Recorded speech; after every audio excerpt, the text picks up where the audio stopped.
Watch this. No way!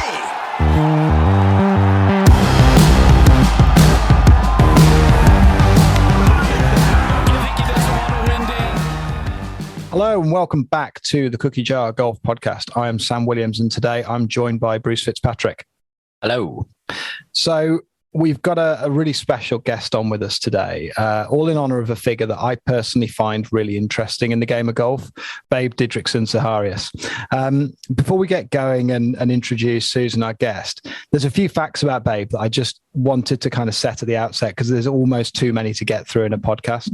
But she was born in June 1911 in Texas, and initially she was an Olympian. She's the only track and field Olympian of all time to win medals in running, throwing, and jumping disciplines. She did that in the 1932 Los Angeles Open, setting world records in all three events. She competed at a professional level in many other sports, including baseball, basketball, billiards, even sewing, before ultimately landing on golf. She was a recording and performance artist where she played the harmonica and sang. She was the first female golfer to play in a PGA Tour event, and to this day remains the only woman to make a cut in a PGA Tour event, something she did multiple times. In the 1940s, she won 17 straight amateur titles, including the British Ladies Amateur at Gullen, a feat that has not been achieved by anyone before or since. And as well as notching up 48 professional wins throughout her career, she won 10 women's majors throughout her career and completed the Women's Grand Slam, collecting all three in the same year in 1950. She was a founding member of the LPGA, and along with her peers, helped pioneer the growth in the women's professional game. In 1953, Babe was diagnosed with colon cancer, and despite surgery, would go on to win her final major, the Women's US Open in 1954, where she won by 12 shots at Salem Country Club, only months after her cancer surgery, playing whilst wearing a colostomy bag. Towards the end of her life, she was a philanthropist. She used her fame to raise funds for cancer awareness, encouraging more people to go for testing, something that many people never did. And very sadly, Babe died of her illness at the age of 45. She was inducted into the World Golf Hall of Fame in 1951 and awarded the Bob Jones Award, the highest award offered by the USGA for her contributions to the game. She breaks a truly remarkable number of records, and whilst it was a relatively short life, it was a life rich in achievements, and that's why we wanted to record this podcast. So our guest today is Susan Cayleff, a renowned author and professor of women's studies at San Diego State University, and someone who's dedicated her career to American women's history, in particular women in sport. Her work on Babe has featured 2 books, and her feature, Babe, The Life and Legend, was nominated for a Pulitzer Prize. I appreciate that's a long intro, guys, but I didn't want to skip over those achievements. So without further ado, Susan, welcome to the Cookie Jar Golf Podcast. Thank you. I think that's a terrific summary of her life and accomplishments, and it's a pleasure to be with you today. And I'd be amazed if there weren't a few mistakes in there as well, Susan. I'm sure we can always brush over those at the end when you tell us which ones they were. Well, Babe was her greatest self-promoter, so frequently misrepresentations of her accomplishments come from Babe herself, of which she was very proud. So there you Fantastic. Go. So I guess, Susan, the obvious place to start really is where did your fascination with Babe Zaharias and her story, where did that come from? Well, as a girl growing up in New England, I told time by sports and the seasons. Also think when one is born in New England, Massachusetts specifically, there's a gene that one inherits that makes one a rather obsessive sports fan. And I played a variety of sports. I did the field events and track and field. Let me make something very clear. At no point am I even putting my name in the same sentence as Babe's. But her name was invoked, not by my generation, but by my parents' generation. And she was someone that I was aware of from a very early age.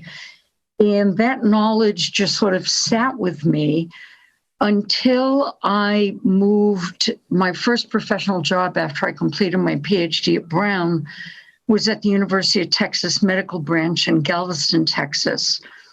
And I arrived on the island right after a hurricane in 1983. And the first day that I had electricity, I turned on the TV like every good American.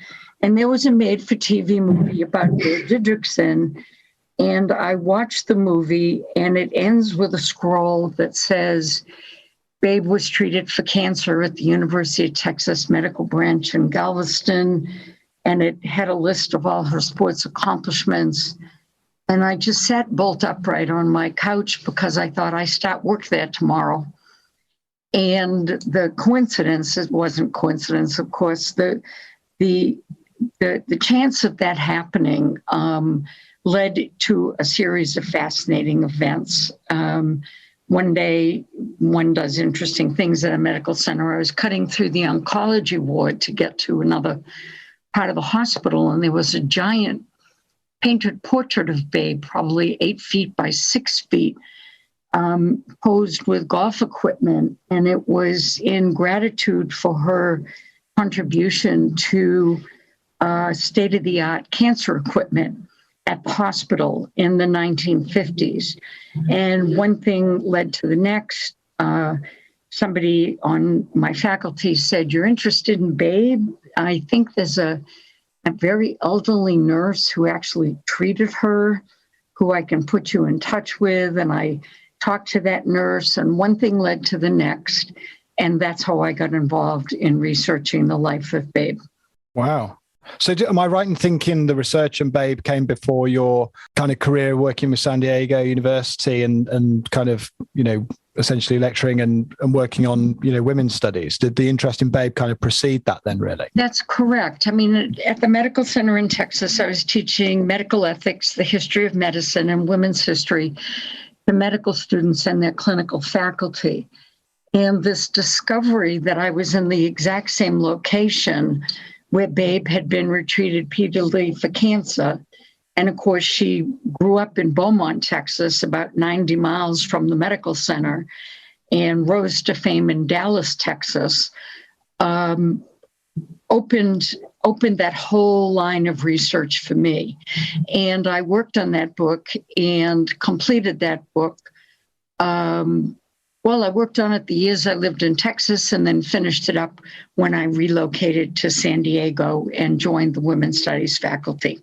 An incredible. I mean, I can only begin to imagine the kind of work that has to go into documenting and researching for a book of that length. I guess, just in terms of the context around Babe's life, just help. I get the sense that an understanding of her golf career is impossible until you have an understanding of her childhood, I suspect, and also her career as an Olympian. So just, take us back a little bit to her background, I guess, because before she even started playing golf, I'm right in thinking that she was she was already a multi-sport athlete, but golf wasn't something she played, right? Right. She's an exceptional human being on so many levels. As a young girl growing up in Beaumont, she used to go door to door to her neighbors and point at her chest and say, "I'm Babe Didrikson, and I want you to cut your hedges this high because I need to practice hurtling for the Olympics." As a young girl, pre-10 years old, she was fond of saying, "I'm going to be in the Olympics." And she would practice jumping those hedges, and every now and then she'd have a recalcitrant neighbor who would refuse to cut them, and she'd go back and this time pound on the door and say, "I want you to cut the hedges." She'd also challenge boys in the neighborhood to a very frightening child's game. They would ride on open train cars and see who would be the last one to jump out of the boxcar before it went into the tunnel. And many boys in the neighborhood ended up with broken ankles, broken arms, and Babe won every single time. So she's completely atypical. She has a tremendous amount of bravado. Her parents encouraged Babe and her brothers and sisters to lift weights in the backyard. They were poor Norwegian immigrants. So lifting weights consisted of a broom handle with a kind of heavy weight, like an iron, tied onto the end. But there was never any sense of hesitancy on her parents' part for her to compete. In school, she played basketball. She competed in swimming, softball throw, running, field events. And then in her later years, she adds to that bowling, billiards, and virtually any sport that was available, she would turn her interest to.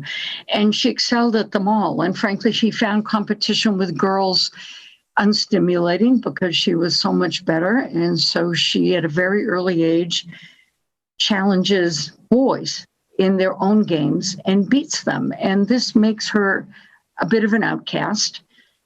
She's everybody's favorite teammate, but her peer group doesn't quite know what to make of her. And as the years go by, this, what I call in the book, a sort of gender slippage, this inappropriate gender behavior for a child in the 1920s and 30s is something that escalates and that becomes more of an issue in her life. But yes, she excelled at so many things. In high school, she led her, they moved from Beaumont to Dallas, partly for work opportunities for her father and partly because of yet another hurricane. Galveston is very susceptible to hurricanes. And when she moves to Dallas, she has the chance to play on a major high school basketball team. And again, indicative of a very strong personality, she walks into the locker room the first day and she says to the other girls that are there, which one of you plays center? And this young woman raises her hand and Babe says to her, I'm Babe Didrikson and I'm going to take your place. And she was one of the first athletes that I've come across that used mental psyching out as a very, very deliberate strategy to gain an advantage on her opponents. And she leads the high school to a championship. And that leads her to a very unusual opportunity, which is to be recruited by the Employers Casualty Insurance Company in Dallas as a quote-unquote employee. Technically, she was a typist, but she was really playing professional sports under the company's name. And there was a whole network of teams in the United States that offered this opportunity to working-class young women.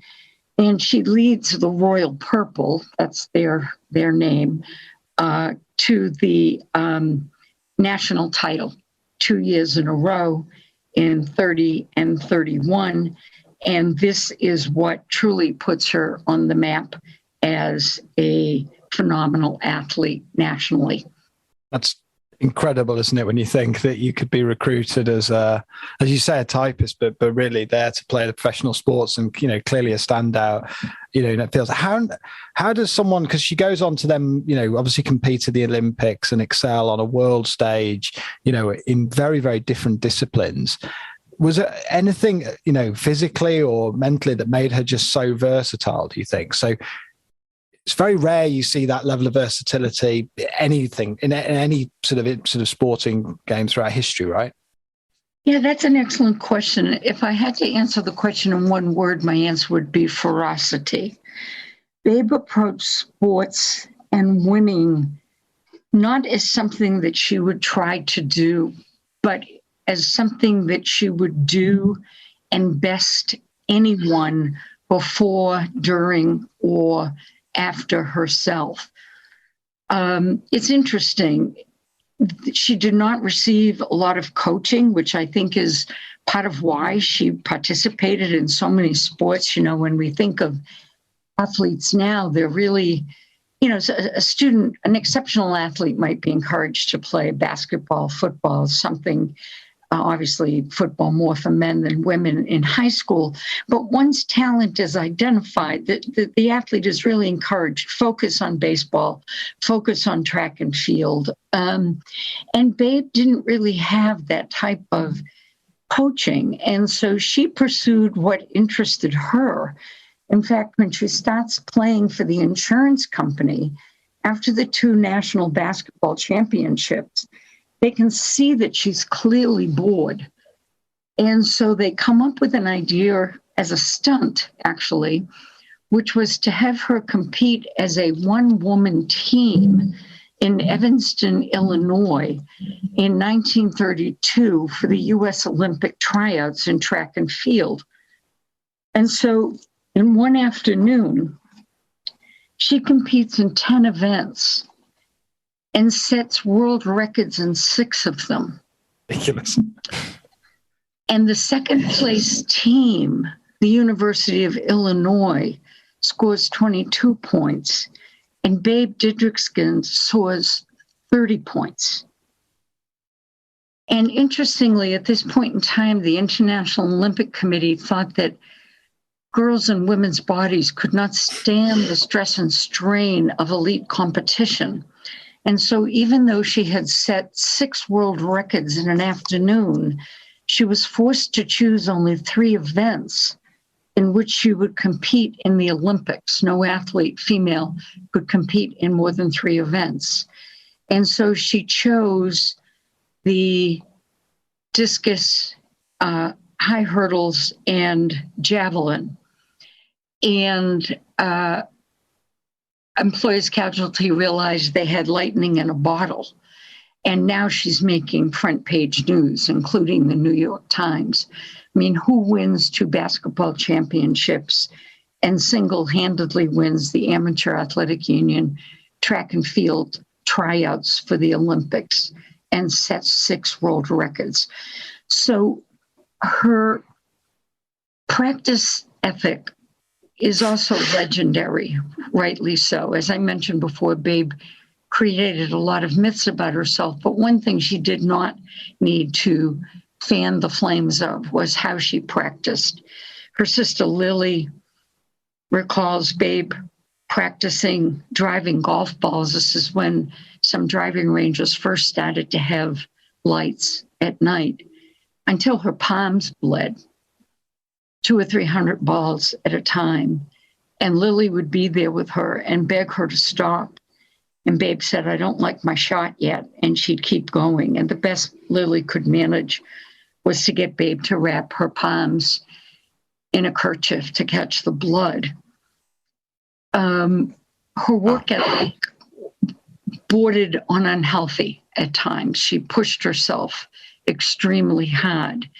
And part of that can be explained by the fact that very early on, after her success with the basketball championships, she became the primary wage earner for a family of 7. And so for her, winning in sports was not only a satisfaction of being the best, but also the knowledge that she could provide for her extended family.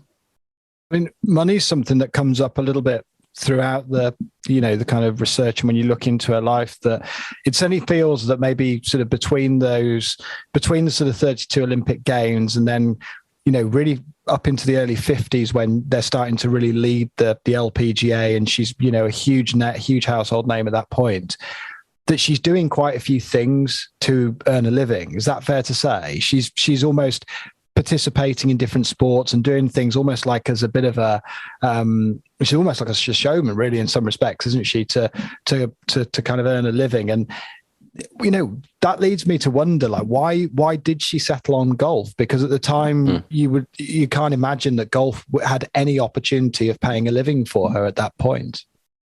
Right, it didn't. But to your first point, yes, she becomes a sort of one woman stunt show. She accepts a brief stint in Chicago as a stage entertainer, earning $2,000 a week, which was unheard of. The average working man in the United States during the Great Depression is earning about $400 a year, doing working class, let's say, carpentry or working in a factory. But she's playing the harmonica. She's running on a rotary machine, breaking through a false ribbon. She's singing. But she was very bored being indoors, and so she left that after 2 weeks, much to the chagrin of Fred Cochran, who had arranged that for her. She takes on one-on-one exhibition baseball pitching in the major leagues. She pitched against Dizzy Dean and Babe Ruth. and struck them out. And that was not set up. She actually struck them out. She also got in the boxing ring with the brother of the middleweight champion of the world in boxing garb, in short shorts. And that was staged, and he took a dive. But the press picked that up as she had knocked out the middleweight champion. And of course, Babe ran with that coverage.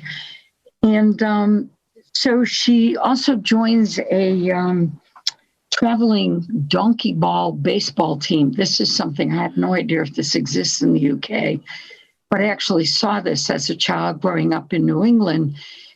Different teams would sit on the back of mules, donkeys, and play baseball that way. And of course, the donkey has a will of its own and won't go to first and won't do this and that. Babe played for a team called House of David, made up of former Major League pros who were trying to keep a stream of income coming in. She was the only woman. She had to travel city to city by herself.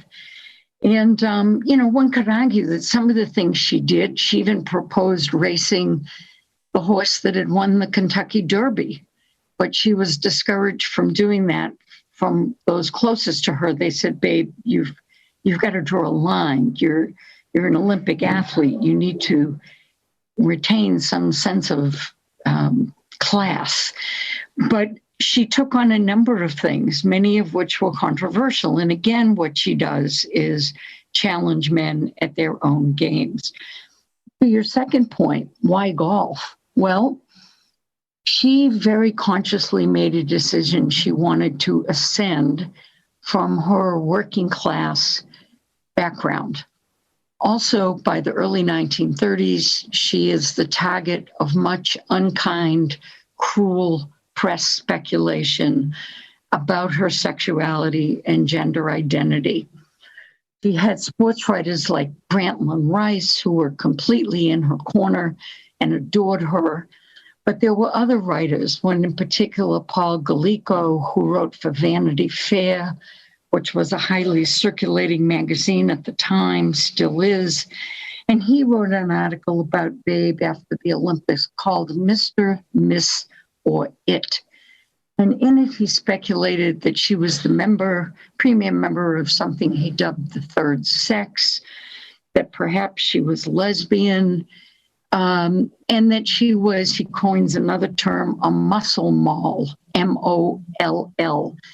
And so her excellence in sports starts to have a double edge to it, which is while her skill is unquestionable, her persona, her behavior, and her excellence is beyond belief for many people. And Babe saw in golf a way out of this. In my many, many hours of interviewing Betty Dodd, who became her female partner the last 6 years of Babe's life, an intimate partner, Betty told me that Babe used to keep her track and field medals, including the Olympic medals, stuffed in coffee cans on the kitchen counter. And when asked why she didn't have them out on display in the house with all of the golf trophies, Babe used to growl, "I like to forget about them days." It was a very painful time for her. It put her on the international stage as a performer and as a character and as someone to be reckoned with. But it also was the start of a very difficult chapter in her life. So simply put, why golf? Golf represented upper middle class, upper class status, and golf was a ladies' game. Golf was something that, you wore a skirt, you were supposed to behave a certain way on the links, which, by the way, Babe chose often not to do. But that's why golf. And you're right. When she joined golf as an amateur, it was impossible to make a living at the sport. Quite interesting. You mentioned the unkind press treatment there, Susan, in terms of the athletic achievements. And tremendous skill that Babe exhibited in so many different events. But it also seems like she struggled with that when she turned to golf as well, in that they were very, very, she was denied amateur status. They were unwilling to let her be an amateur because of a kind of professional background, even though it was in other sports. Could you perhaps kind of talk to us a little bit more about that chapter of her life and how she managed to overcome, or whether she did in fact overcome those hurdles in golf too?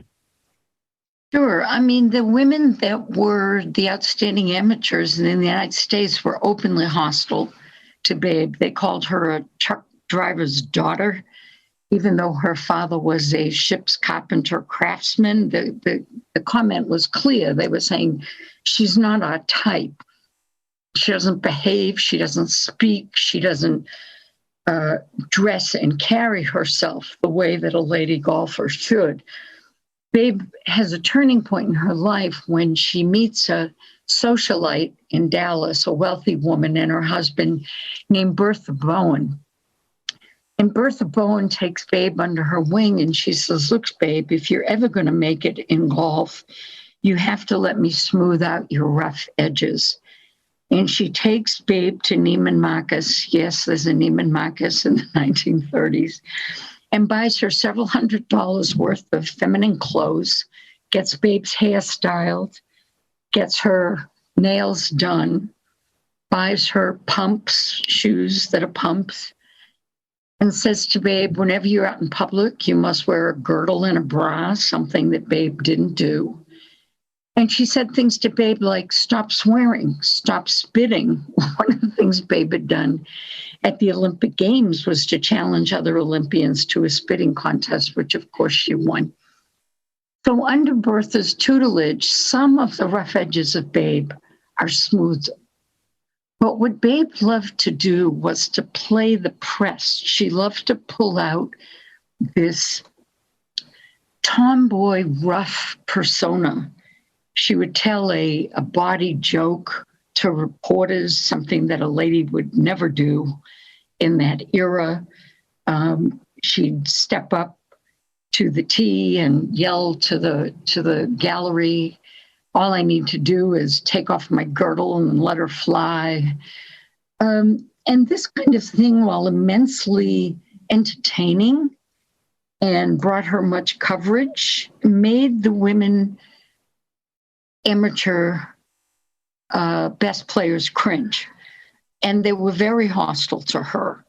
They were also, let's say, intimidated by her game. She routinely hit drives of 275, 300. Her putting game was stellar from 8 feet in.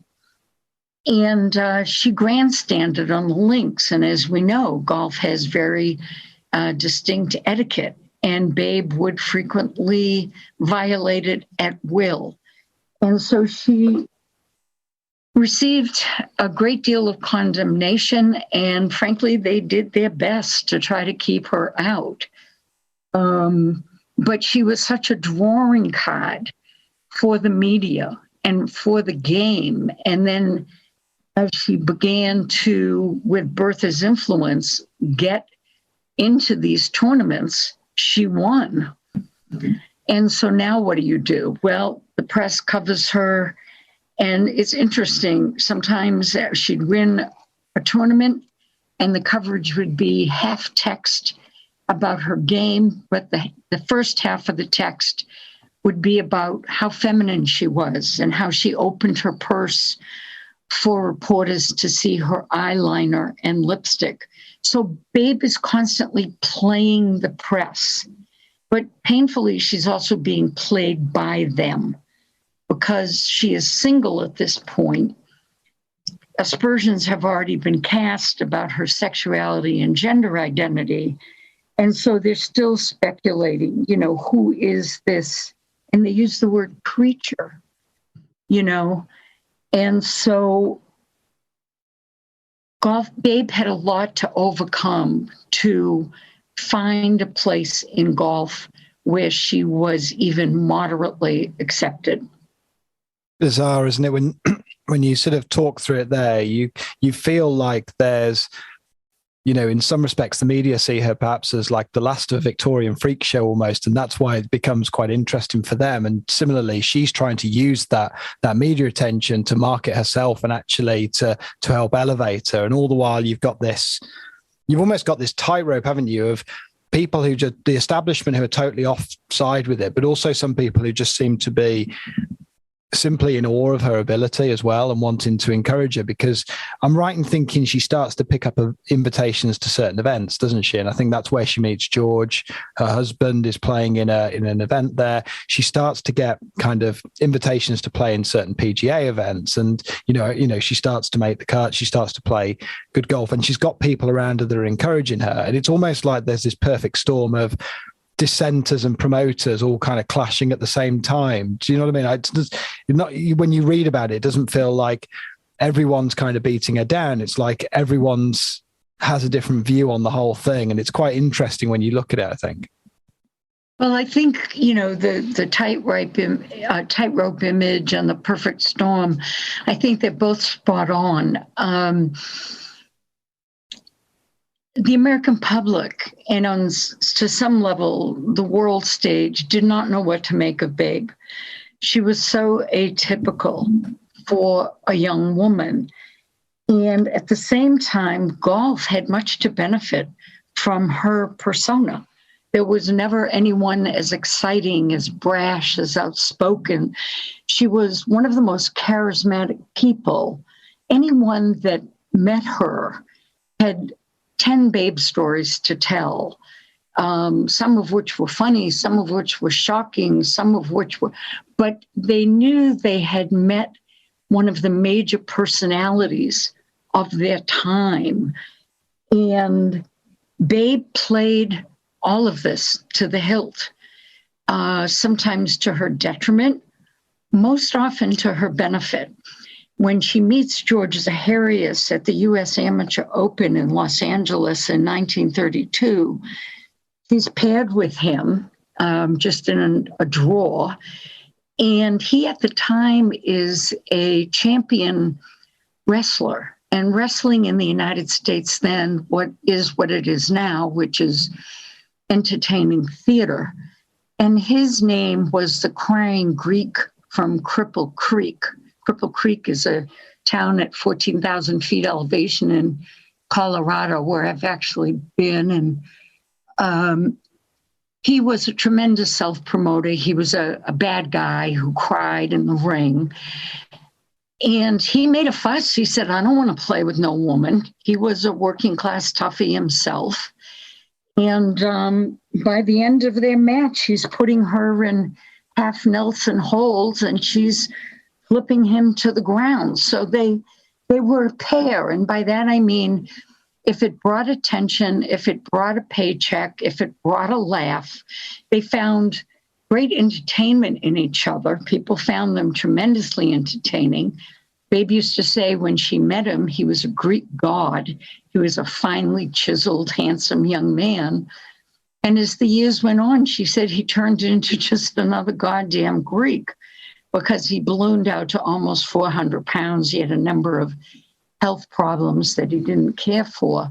So her relationship with George, interestingly, gives her the credibility of a heterosexual relationship, but it also adds to this freakish stature because they engage in things that, let us just say, most husband and wives don't do, which is wrestling holds. And George would drive his big pink Cadillac onto the green at a tournament and puff a big cigar and yell to Babe, the wind's coming in from the east. Nobody else could have gotten away with this except Babe. And she was frequently dressed down by tournament organizers. And needless to say, her competitors had strong opinions. Meanwhile, the galleries were at 8,000 to 10,000 people, and golf was on the front page. So, what do you do with this conundrum?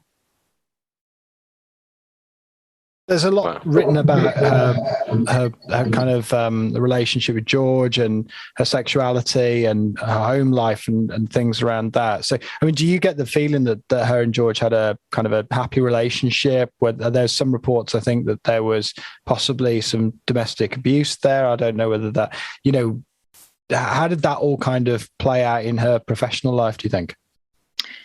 Yeah, I mean, I think they genuinely loved each other. I think they were a married couple for many years of their relationship. Yes, there was evidence of certainly overwhelming control on his part. He became her manager and promoter, and he was not measured about it at all. He overbooked her. He fueled her, I'm going to say, obsessive practice sessions. He sent her on global golfing exhibitions and tournaments when she had clearly pleaded with him to let her stay home and rest. He controlled all the money. And it's a very, I think, telling and disturbing scene where she comes out of a oncology treatment at the Texas Medical Center, and she has no money in her pocket. He was supposed to pick her up. Here she is, the first woman athlete who earns over $100,000 a year, and she has no pocket money. And she's forced to call around and try to find a friend who can pick her up and take her home. And there was evidence, very, very difficult to corroborate, as you can imagine, that there may have been more in the realm of abuse. And he was not the most savvy promoter. He would book her for a golf exhibition about, against Gene Sarazen or this one or that one for $300. When Fred Cochran came into her life, he said, this is insane. She can get $1,000 for an exhibition match. So ironically, sometimes George, with his wrestling mentality, actually undersold her. But there's no question that her relationship with George, one professional women's golfer later said, let ladies golf heave a collective sigh of relief, because now their main star was, to all intents and purposes, appeared to be heterosexually married. George was very handed in other ways as well. He tried in the early years to rule the LPGA with an iron fist. He said at one coordinating committee meeting, he said, ladies golf is a racket just like wrestling, and I'm going to rule it like I ruled wrestling. And I want to say that when I began my research on this book in 1984, George had passed. He had died in 1983. So the fact that he was deceased, I think, let many people feel a little bit more comfortable talking honestly about him. Because frankly, during his lifetime, he was a force and not someone that you would want to mess with in terms of his verbal style and various other things he would do. Now, where another contradiction arises. Babe is trying to ascend social class and sexuality speculation by becoming more ladylike. And George has no interest in becoming more refined. He used to sit at banquets with his elbows on the table, drink out of the pitcher of water, dunk a loaf of bread, grind it back and forth over a big slab of butter and chew on the loaf of bread. And Babe used to scold him in public and in private and say, I'm trying to be a lady here and you're not helping. And he'd say, pardon my French, but he'd say, I don't give a shit. This is who I am. So he is both a ticket to acceptability and yet a millstone around her neck.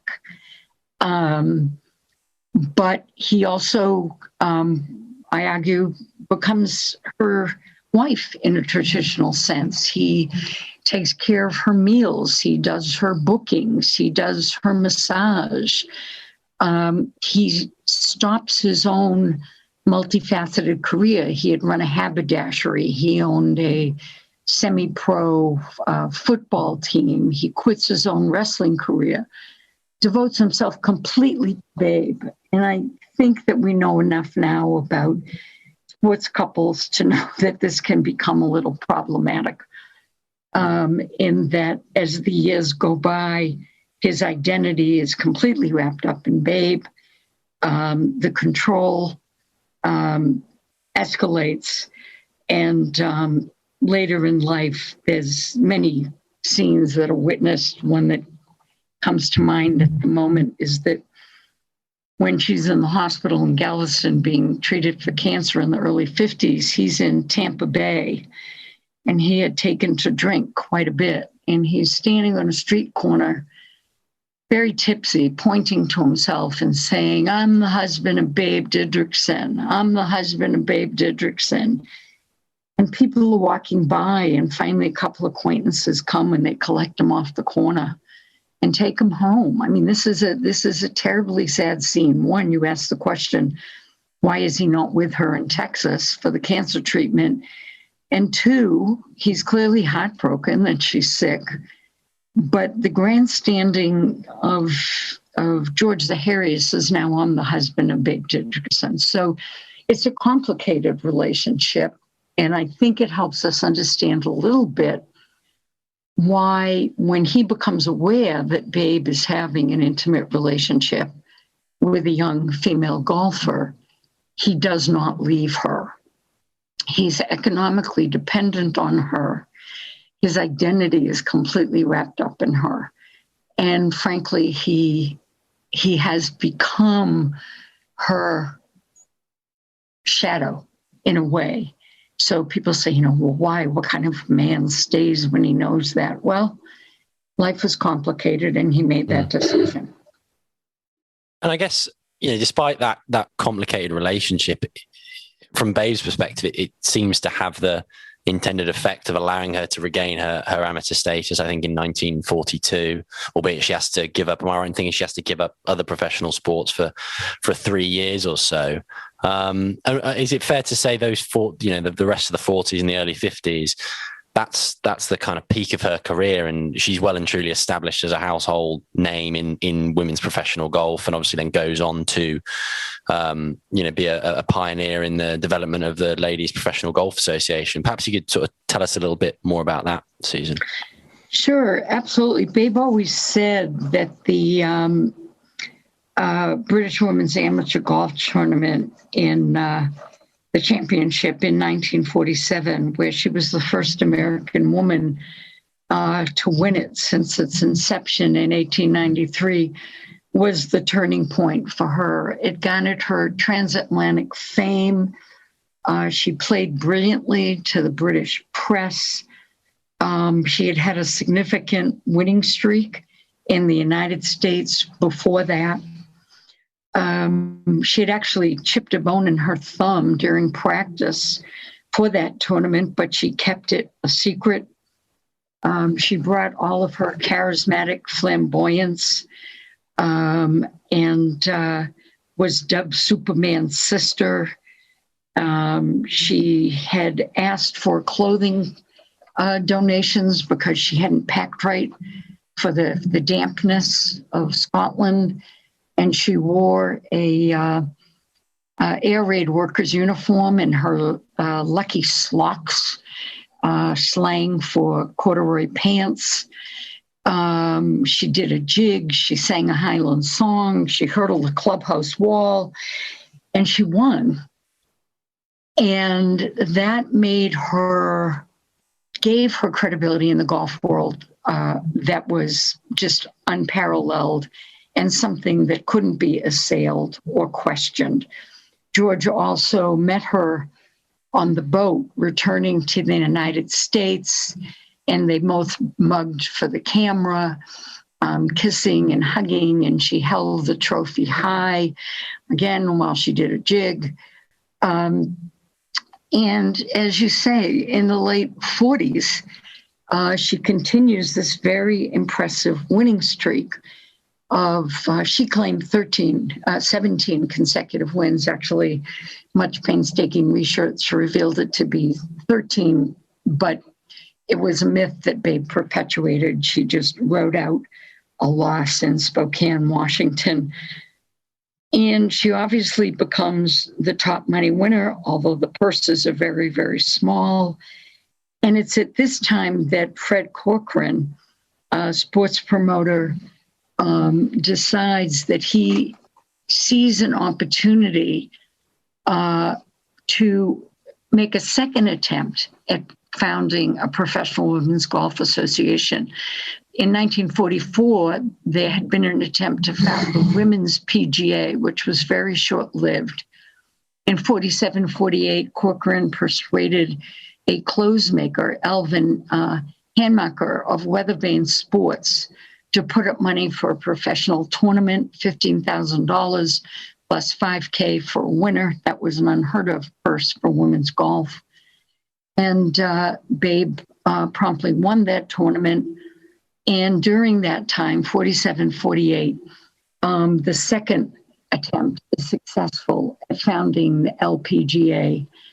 And the first 6 members of that are Babe, Patty Berg, Helen Detweiler, Betty Jameson, Betty Hicks, and B. Gottlieb.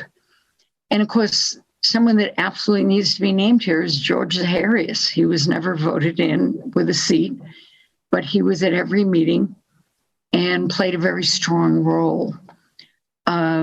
Again, in her, as told to autobiography called This Life I've Led, she told it to a sports writer when she knew she was dying. Babe claimed she was the first president. Actually, she wasn't. Patty Berg was the first president. Babe was president from 53, 54, and 55. What is clear is that the LPGA succeeded, and every female golfer, whether they were a fan or a detractor of Babe personally, said that Babe made the tour. She was a personality. She was colorful. She had a tremendous sense of humor, a sense of fun. And yet the other side of that is that in 1948, at the National Women's Open in Atlantic City, when she had about a 15-stroke lead after the first 2 rounds, she said to the sponsors of the tournament, "I'm not coming out for the second 2 rounds unless you up the purse." Now, this is the kind of thing as a biographer, you wonder, do you tell everything? Well, my approach on this biography was that there'd been so much myth-making around Babe, much of it done by herself.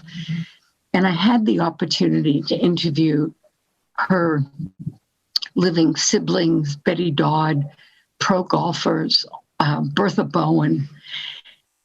And I thought, I'm going to tell the truth as these people saw it. And they upped the purse $1,000, and Babe went out and won. And of course, that was never told at the time. Why is it worthy of telling now? It speaks to a ferocity that I'm talking about. It also speaks to a sense of, I'm this good, damn it, I deserve the money. Because even with the increased women's purses, the men were out earning the women exponentially. And while Babe didn't do these things with a feminist consciousness, in other words, she didn't think, I'm going to lobby for more money so that women golfers in the future. She lobbied for more money because she truly believed she deserved it. But the effect, the impact was that it improved women's golf for generations. And to this day, it made women's golf the only sport feasible for women to earn money during that era. Yeah, it's fascinating that, isn't it? Because I guess in the men's game, we maybe think of the likes of Arnold Palmer being this very charismatic figure who's instrumental in the development of the PGA Tour. And when we maybe look back further at figures like Ben Hogan and Byron Nelson, they almost look like reluctant celebrities, where Byron Nelson wants to spend time on his farm and Ben Hogan really just wants to play the game away from the galleries. In many ways, it seems like Babe Zaharias is like almost the first true golfing celebrity who, for her, the game is as much about the celebrity and the fanfare and entertaining people as it is about the genuine kind of intrinsic motivation to play the game. It's interesting, the talking about the myth making that she does on her, she perpetuates really, which doesn't seem to often be the case with a lot of other athletes of the time. And does that come from an insecurity, do you think? Does that come from a desire just to grow the sport, or to, as you said, perhaps it's to do with the fact that she thinks, she's that good, she deserves that prize money? I think it's complex, and I'm not a trained psychologist, so I shy away from, analyzing. But I do think that she loved attention. She loved attention. She would be in a restaurant and stand up and say, "I'm Babe Didrikson. Anybody want an autograph?" She walked into a jewelry store in Midtown Manhattan, God love her, and said, "I'm Babe Didrikson, and I want 2 Rolexes, and you can take my picture with you in front of your jewelry store in return." And she got it. So there's a payday with a lot of this. Also, keep in mind that she buys a home for her parents, automobiles for her parents, a washing machine for her mother, abodes for her siblings, provides for a very comfortable lifestyle for her and George and Betty. I think that one would have to say it's to the extent that you can't help but wonder, is there some insecurity there? I think she also very cleverly figured out that it was up to her to keep her name in the press, keep her name out there. She declared, "I am the greatest," decades before Muhammad Ali was on the planet with us. And she was, I think you're absolutely right, a superstar athlete who used self-promotion throughout her career successfully with a price tag, but it served her. And, I can't imagine what her legacy would be if the bulk of her career had been during an era of television and wider use of film, because so much of what she did could only be reported in the written press or on the radio. And without film footage, and of course the average American couldn't click on YouTube and get a replay of a quip that Babe had done. So her legacy is a print legacy and a photo legacy. But she was constantly aware of her image and legacy. At one point she agrees to make the film Pat and Mike with Katharine Hepburn and Humphrey Bogart. And the original script calls for her to lose to Katharine Hepburn. And she puts her hands on her hips and she said, "Why the hell would I lose on film when I never lose in real life?" She said, "Rewrite the damn script. I'm going to beat her." And of course, in the film, she beats her. And, she's remarkable to me on that front. She was constantly reinventing herself, almost like a Madonna character, the pop star Madonna. If you're slightly bored with this version, let me give you this version, which of course called attention to her with new audiences. I was struck when I wrote the youth version of her life. That book came out in the year 2000. The press, this was a press, Berkeley press, that had done the Chicken Soup for the Soul series. They said to me, you have to remember that the younger generation doesn't know who she is. So they analogized her to Mia Hamm on the back cover, of course, who was all the rage with women's soccer at the time. And they said, she was the Mia Hamm of her generation. And it just got me to thinking again, dear Lord, had she been alive during a televised age. Of course, this television by the early 50s, but certainly not to the extent that it dominates now. But she'd still be in the forefront of our minds. But she needs to be reintroduced now because there's just not the visual footage of her doing what she did available. And it's one of those rare moments, I think, when a researcher studies someone and they become more complex as the years go by. And I like to let a lot of what she did speak for itself and let the reader decide, why is she doing this? Why isn't she realizing this is causing her pain? Well, clearly she's doing it because ... And it leads to much great discussion. I think it's interesting because you're talking about there essentially, how her legacy has kind of evolved almost. And I think, it's quite a neat way to sort of bring the pod towards a sort of end as we're talking about, perhaps, almost the end of Babe's life. She's ill I think diagnosed in 1953. She has, I think her win in 1954, the US Open, is perhaps the epitome of probably, her heroism, really, the most incredible victory there. And then, kind of talking about her legacy, just take us there in terms of those years, 1953, 54, she's really not well. And then kind of I kind of get the sense that in her closing years, she really uses her platform for good as well, really. And I think there's a lot to be said for that. Oh, a tremendous amount to be said for it. So she's diagnosed with cancer for the first time in 1953.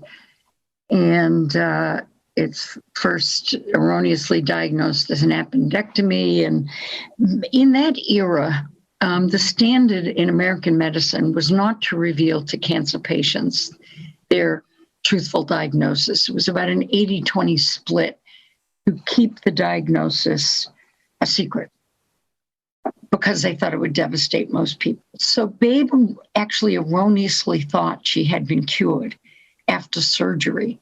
And so she very bravely postures as someone who can beat the greatest foe, defeat cancer.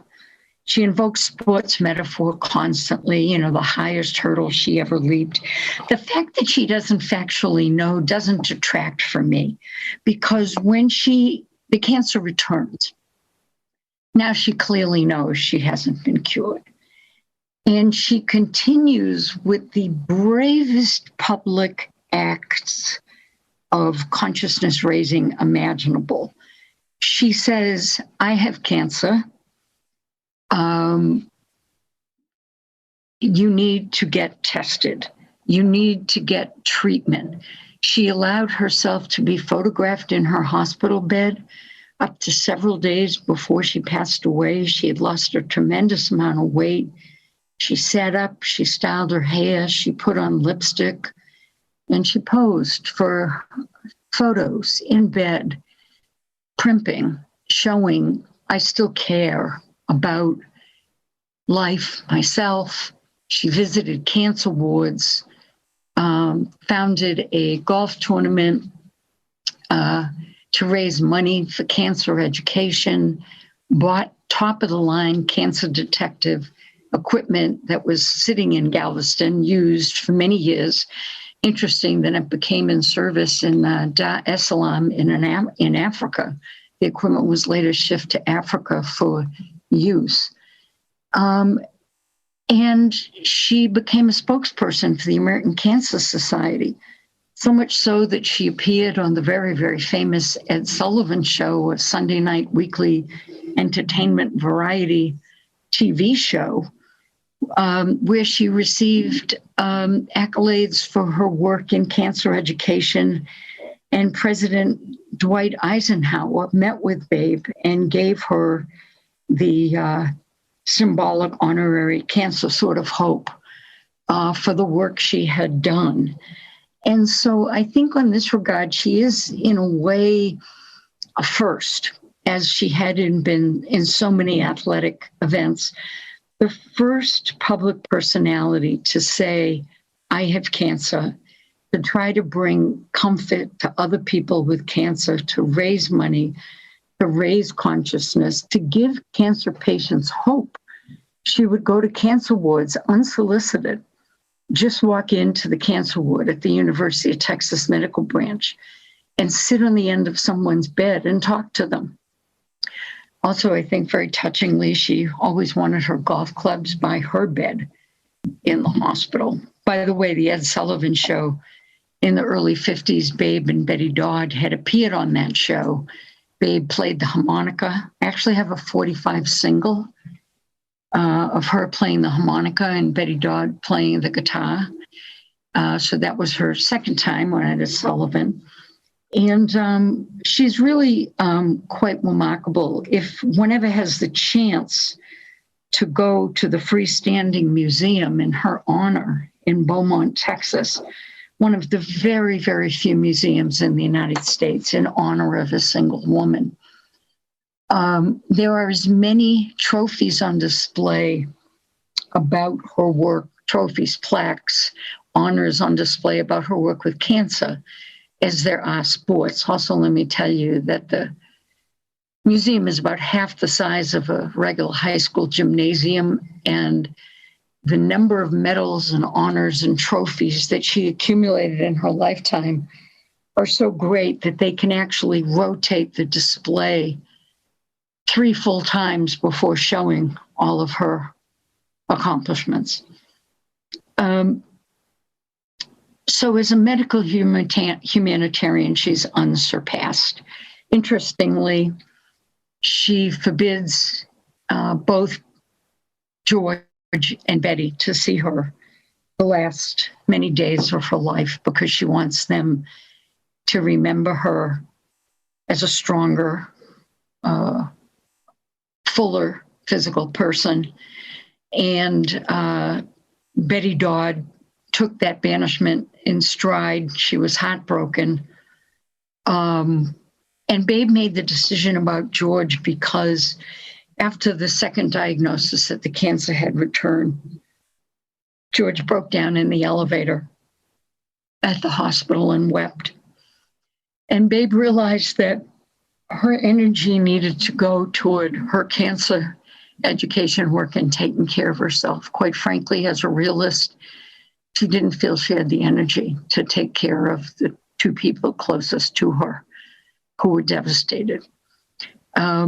So when she dies, her obituary is on the front of newspapers in the UK, the New York Times, the LA Times, and she's hailed as a national hero, actually, not only for the multi-sport accomplishments, but for the truly heroic work as someone who had gone public with cancer in an era where that simply was not done. People, actually, a fair number of people actually thought cancer might be contagious at that point. And Babe worked so diligently to try to quell those rumors and give hope to other cancer patients. Brilliant. I mean, I was really big thank you for joining the podcast, Susan. And, you know, I think deeply really moving helping stuff, isn't it? Yeah, and just really bringing moving it to life, isn't it, Bruce? It's quite, it's, you know, rather than going through her career kind of blow by blow, it's brilliantly brought to life through the kind of context and your research. And I think, you know, just a big thank you. I think it's, you know, it's important to kind of like put a light on these amazing achievements. And I have always found Babe's career, you know, particularly fascinating. So a big thank you for joining the podcast. I have one kind of parting question, really. When you look back at it and you think, you know, she had her own achievements, I feel like she made a significant impression on kind of, gender issues within sport. Obviously, founding of the LPGA and her kind of legacy of work there with the cancer and raising awareness there. What would you say is kind of her biggest legacy? I think that would be a nice way to perhaps close the pod. Her biggest legacy is the astounding life she led. She is a member of more sports halls of fame than any other athlete in history. She was chosen by the ESPN Major Sports Network as the outstanding female athlete of the 20th century, the only woman in the top 10. The Associated Press named her the Female Athlete of the Year 6 times during her lifespan. Her work as a medical humanitarian, unprecedented. She opened doors for women athletes in a way that is truly immeasurable. I think her legacy brought on something as profound as Title IX, equity legislation in the United States in 1972, which mandated that public institutions fund girls' and women's sports equally with men's. But the personality, she was so charismatic, so willful, so certain in the persona that she presented. And yet I'm consistently touched by the delicate balance, the pain that was underneath, but the determination to be the best. And in a short life, this is a 45-year-old life we're talking about, to have done so much and to have reached iconic stature for an entire generation. And I think sometimes when younger folks learn about her, they end up with one word, which is wow. I had no idea. I don't know that there'll ever be another Babe, male or female, because of specialization in sports, because of coaching, because of this and that. She scrambled for every dollar, and she had a lifelong impact on positive change in women's sports. That's brilliant, Susan. Thank you so much for bringing that all to life in this podcast and all the great work you've done to kind of spread her story and her legacy. It's something that, Sam's obviously fairly well read on it. I have read up a bit on it in preparation for this podcast, but still feel like I've got a lot more to do. So thank you for all the great work you do on letting more people know just what a tremendous figure and tremendous legacy Babe Didrikson Zaharias left. So thanks again for coming on. Oh, my complete pleasure. Watch this.